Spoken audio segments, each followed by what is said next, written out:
Good afternoon mga kalakwatsira. Nakauwi lang ang iyong nanay. Galing nag-service. Kaya, magluto ko tayo ng ulam natin. May manok po ako dito. Ano ko to siya? Ihalo ko sa saluyot na i-blender. Ayan. Magluto tayo para sa ating sarili. Ha?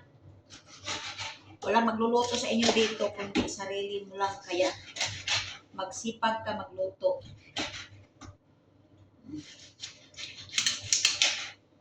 Yan. Ito ang panghalo ko sa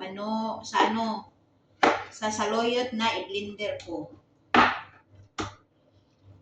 Blender ako ng saluyot.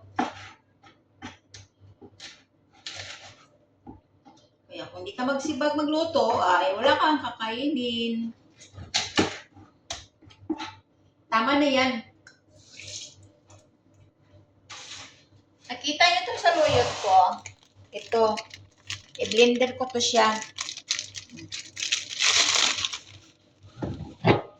Masarap ang saluyot na i-blender.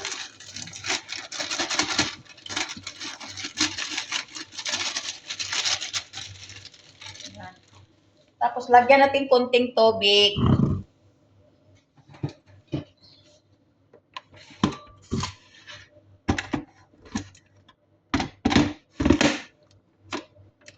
Diba? I-try nyo mag-blender ng saluyot. Diba masarap siya? Walang tubig. Walang laman yung ano ko. Yung